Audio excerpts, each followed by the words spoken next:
Bismillah, alhamdulillah, wa salatu wa salamu ala rasulillah. So let's watch this and then we'll react to it afterwards. The UAE's propaganda, anti-Muslim propaganda. And there's reports saying that the UAE secretly backs Tommy Robinson, the man that inspired them. The UAE is the cause for these three Muslims' deaths. The Zionists are the cause for these three Muslims' deaths. And I think we as Muslim Americans should never forget that. Because when we look at this, I want to back up what I'm saying here. Okay.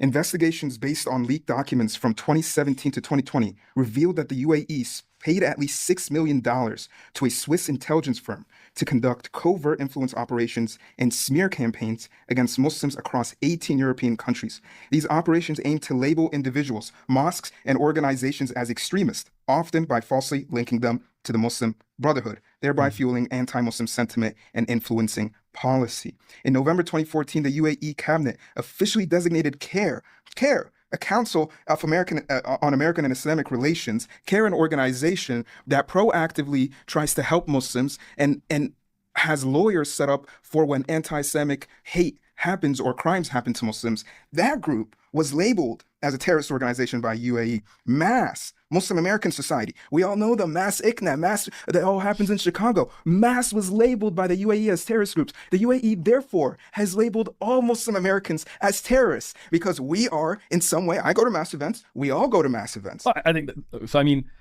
I don't believe MAS and ICNA are terrorist organizations, but I think you are stretching a little bit, though, because not all Muslims support MAS. Right? I mean, there are Muslims that disagree with them on many issues. But obviously. They're the largest convention holder in the United States for Muslims. Very true. So if, let's say, the United States decides to pass policies agreeing with the UAE lobby that MAS is a terrorist organization, under the Patriot Act, every single Muslim who's ever been to one of MAS ICNA's conventions is now able to be spied on by the CIA, FBI, and stolen from their homes, taken from their homes, and imprisoned, taken to Guantanamo, whatever they want, just because of this UAE law.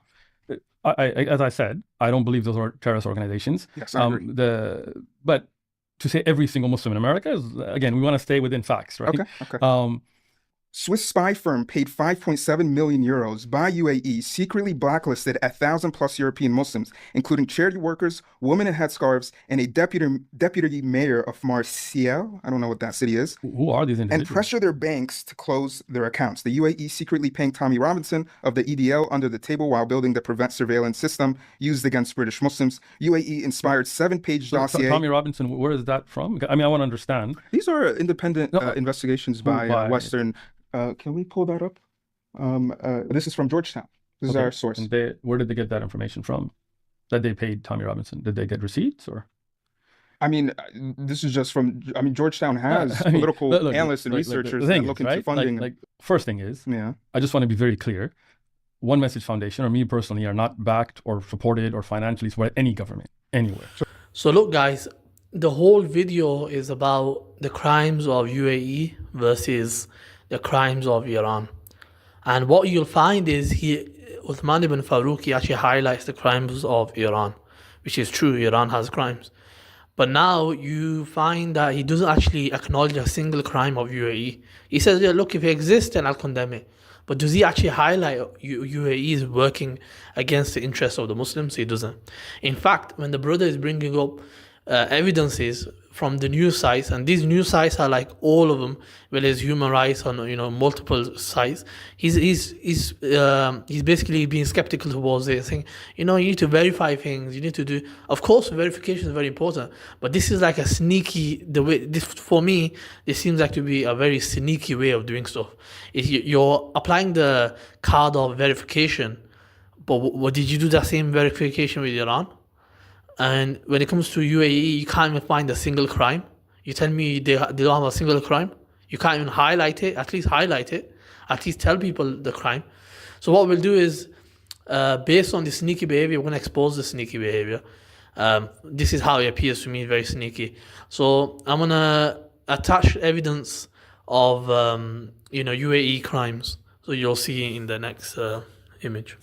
So to begin with, here you can find UAE announces 10 billion fund for investments in Israel.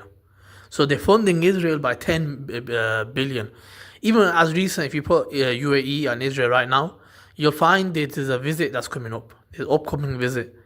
But anyways, this is one clear evidence that this is one of their crimes, because this is on their own website. They're telling you, their own United Arab Emirates Ministry of Foreign Affairs, they themselves are telling you, their own crimes. And then you find this is a government website, and this is UK government website. They're mentioning to you that the UAE cabinet approves and releases lists designating 85 groups as terrorist organizations.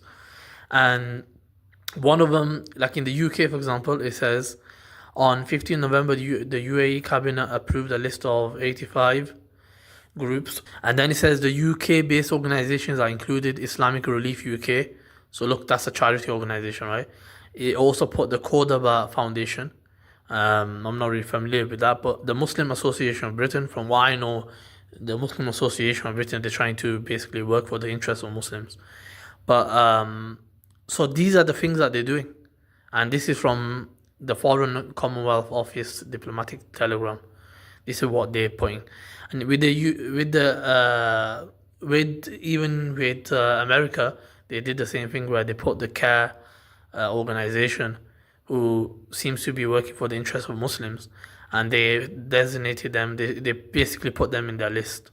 So look what they're doing. They're working against the interest of the Muslims. So this is a clear evidence.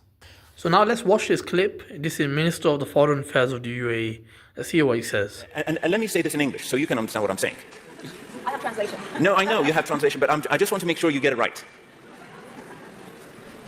There will come a day that we will see far more radical extremists and terrorists coming out of Europe because of the lack of decision-making, trying to be politically correct, or assuming that they know the Middle East and they know Islam and they know the others far better than we do. And I'm sorry, but that's pure ignorance. So far, I showed you decisive evidence that they're working against the interests of Islam. And there's plenty more. And I've seen clips from individuals that are living in the UAE that are speaking against about, traditional Islam. They're talking about a liberalized version of it, and they are trying to portray this to the Western world. And so there's much more issues. But this is some decisive evidence that people can't just deny and say, hand wave it away and say, oh no, you need to verify it, brother. You need to verify it. So this is their attitude. So, so hopefully it's clear that this is sneaky behavior at the very least, because how can you have a discussion, 1 hour plus discussion, Iran versus UAE, and not even mention a single crime of UAE? Not even a single crime of UAE. So that's very problematic. يا ربي يا ربي إني أسألك العفو